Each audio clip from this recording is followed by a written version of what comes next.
momentos en que sobre nuestro pueblo siguen cayendo como pesadas maldiciones los viejos problemas que los partidos y gobiernos del sistema han prometido solucionar una y otra vez.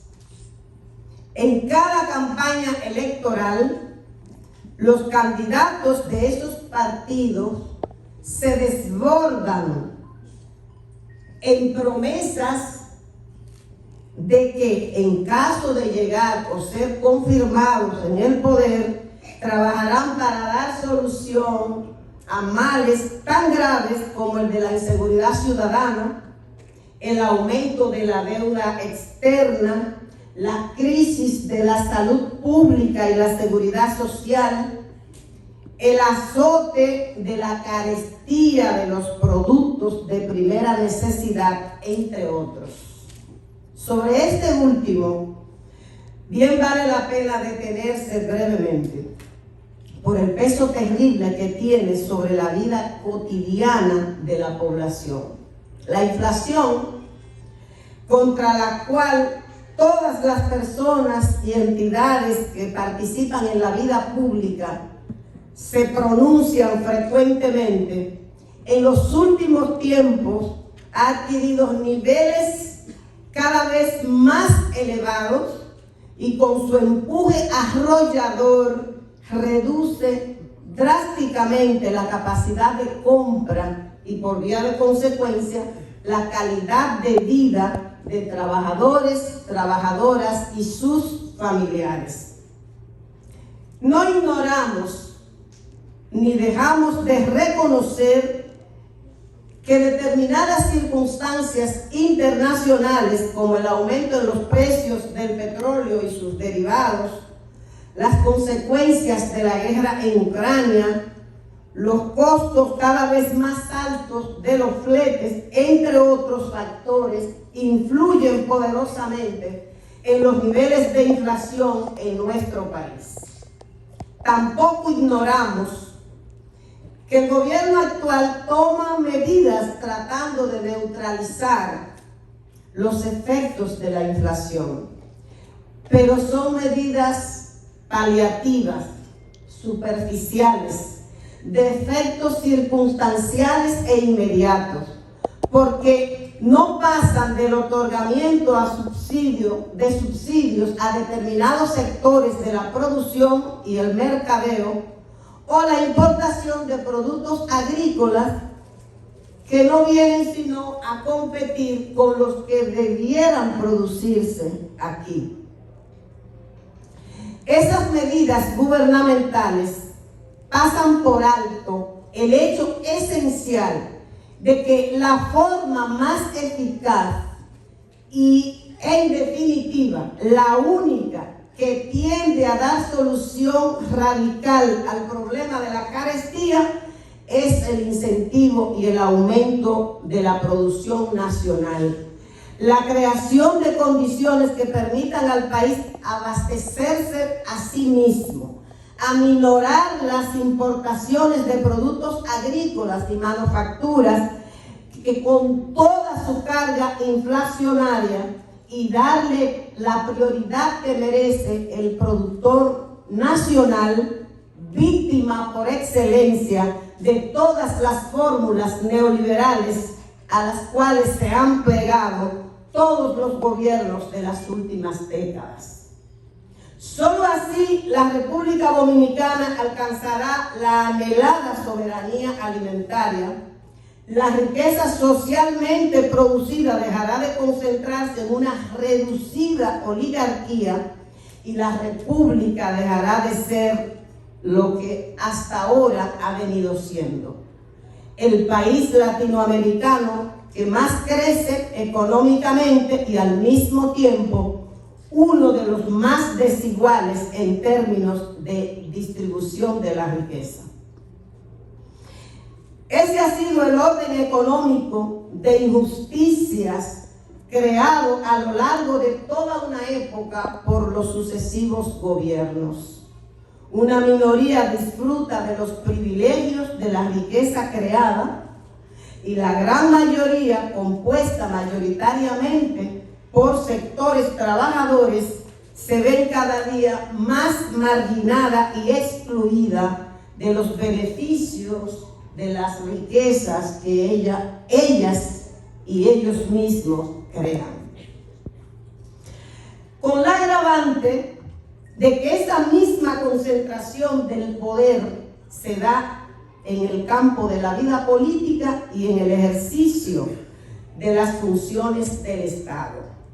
Las mismas clases poderosas que han impuesto ese monopolio y el control de la riqueza en la vida económica han impuesto igualmente el monopolio en el ejercicio y el disfrute del poder político, por más que se viva proclamando la voluntad popular y por más que en la formalidad se proclame el Estado social y democrático de derecho que consagra la Constitución. Ese cerco político hay que dejarlo atrás. Dentro de 3 días se cumplirán 62 años del ajusticiamiento de Trujillo, el déspota criminal que tiranizó nuestro país por más de 31 años. Desde entonces se inició una transición democrática que debió culminar hace décadas con la liquidación del régimen y la cultura política impuestos por Trujillo, su maquinaria de terror y su poder personal. Pero la mala herencia que nos dejó el trujillismo ha perdurado. La liquidación del dictador y la puesta en fuga de sus familiares y colaboradores más cercanos el 19 de noviembre de 1961 debió ser sucedida por un proceso de cambios democráticos sustanciales que dejaran para siempre atrás los métodos y estilos de aquel orden de atraso y opresión. Pero si bien hay que celebrar los avances conquistados con base en la lucha que en todos los campos del combate ha librado nuestro pueblo, no es menos cierto que la anhelada transición democrática sigue pendiente. Las clases que han ejercido el poder desde la caída misma de la tiranía se han encargado de bloquear los cambios políticos que la real democratización de la vida política y la función estatal demandan. Y el pueblo, impedido de 1000 formas de ejercer su auténtica voluntad, es apenas el instrumento utilizado para legalizar la dominación de esas clases. Hoy contamos con un orden político y estatal que apenas guarda las formas. Hay partidos en competencia, pero partidos sin doctrinas, convertidos en agencias de empleo, en fuentes del clientelismo, partidos de los cuales se han erradicado las prácticas democráticas y todo o casi todo se decide desde la voluntad del caudillo y los grupos que lo controlan.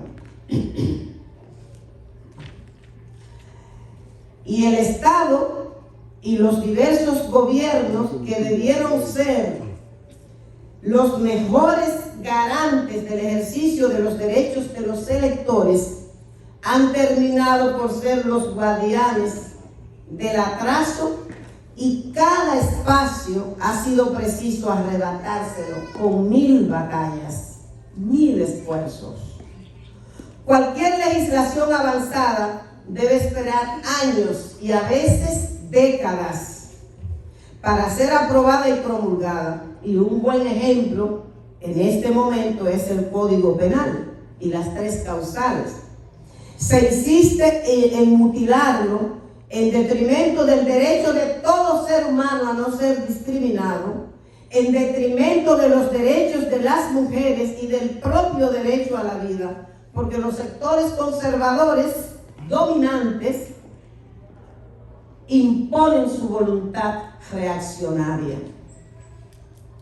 Estas imposiciones Este imperio del conservadurismo ha sido causante de una institucionalidad tan precaria e inoperante como la que tenemos hoy, en la cual todas las instituciones pierden eficacia y efectividad y sucumben al presidencialismo heredado de las más antidemocráticas prácticas de nuestra historia. Hay que seguir luchando para que dejemos atrás la vieja época y sus vicios y abrirle paso a una nueva época política. Y una nueva época política no es una simple consigna, ni algo meramente teórico y doctrinario. Es un asunto de conveniencia práctica. Con una ley electoral y de partidos que solo beneficia a los grandes partidos del sistema y discrimina y somete a 1000 obstáculos y limitaciones a todo lo que se asemeje a organización popular y alternativa, a las fuerzas progresistas y de izquierda se les tornará siempre difícil crecer, desarrollarse y alcanzar sus fines, mientras la pretendida democracia que se nos ofrece diariamente no pasará de ser la fachada que trata de ocultar el dominio de una minoría sobre la población. Así las cosas, crear las condiciones para una nueva época política es el principal imperativo que la coyuntura le plantea al movimiento progresista y de izquierda.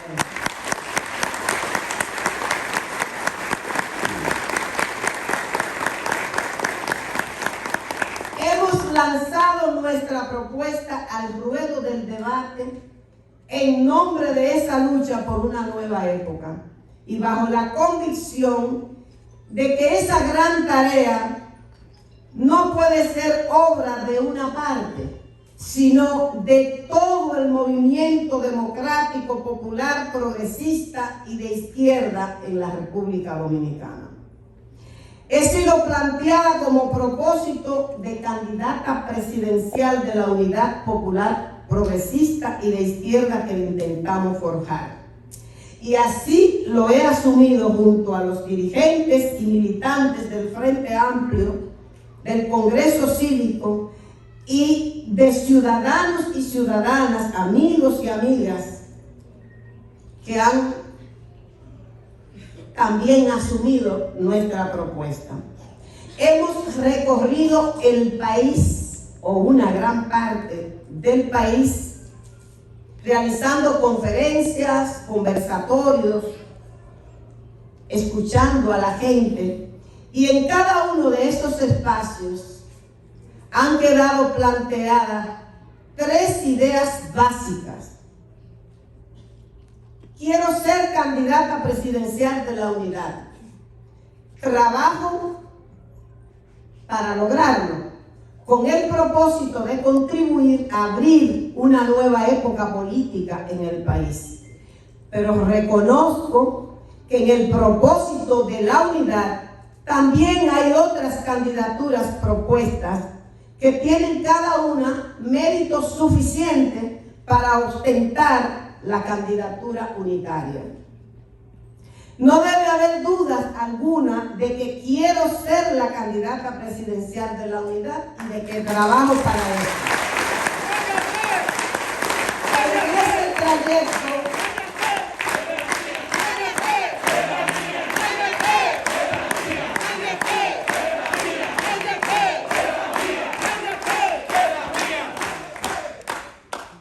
En ese trayecto he logrado muchas expresiones de apoyo y de confianza que agradezco profundamente. Pero no he estado, no estoy ni estaré en la lógica de yo o que entre el mar. He dicho y reitero aquí de manera convincente que mi candidatura o mi precandidatura no es más importante que la unidad de los sectores progresistas, democráticos, populares y de izquierda en la República Dominicana. Las cuestiones que nos hemos planteado son la perspectiva de la unidad y cómo decidir la candidatura. Sobre lo primero, quiero decir que queremos sentar una unidad que se exprese en las elecciones del 24, pero que continúe más allá, construyendo una nueva mayoría política que haga posible conquistar una nueva época política en el país. Por eso, esa unidad de ahora tiene que construirse sobre bases políticas sólidas. Sobre lo segundo, la escogencia de la candidatura debe hacerse por una vía lo más democrática posible. Varias organizaciones, entre las que destacan Alianza País, el Frente Amplio, Fuerza de la Revolución, el Movimiento Gentío, el Partido Comunista del Trabajo, con apoyo de otros colectivos que, aunque no tienen registro, tienen propuesta y militancia política, tienen el acuerdo de decidir la candidatura presidencial mediante una encuesta. Lo mejor es que se hiciera mediante primaria, pero no hay cobertura legal siempre que se trate de una coalición. Así lo ha expresado la Junta Central Electoral. Entonces, la cuestión es que se haga la encuesta lo antes posible y de inmediato entraremos en acción como espíritu de cuerpo. De nuestra parte tenemos una disposición unitaria y en este sentido, si las partes que concurrimos en este proceso logramos un consenso en torno a una candidatura que encarne la unidad, nosotros asumimos ese consenso. Este consenso sería una decisión democrática que suscribiríamos de manera militante. Tenemos una visión y un propósito unitarios. Pensamos que solo la unidad de los sectores progresistas y de izquierda podemos construir una opción de poder capaz de ofertarle al pueblo dominicano la apertura de una nueva época política en el país. Podemos y debemos ponernos de acuerdo en los propósitos y en un programa mínimo. Eso no es tan difícil. Si hemos convocado esta actividad, es precisamente para ratificar nuestra actitud, para convocar nuevamente a un pacto unitario que nos agrupe en un solo polo, en un solo bloque electoral y podamos compartir la gloria de movilizar todas las reservas nacionales, patrióticas y progresistas, despertarlas y ponerlas en movimiento en un esfuerzo supremo por enderezar el rumbo de nuestro país y alcanzar las metas de progreso, de bienestar material y cultural, de soberanía nacional, de un régimen político y un ejercicio estatal que le garantice al pueblo dominicano el disfrute de una democracia de libertades y de derechos basada en la emancipación social de la que aún carecen los hombres y las mujeres y todos los seres humanos de hoy. En este espíritu, reitero, queremos ganar la candidatura presidencial unitaria, pero ganamos también si hay unidad. Ganamos también si dejamos establecido el recurso de la competencia virtuosa y métodos democráticos abiertos a la sociedad para decidir candidaturas. Ganamos también Si gane quien gane, gana la unidad.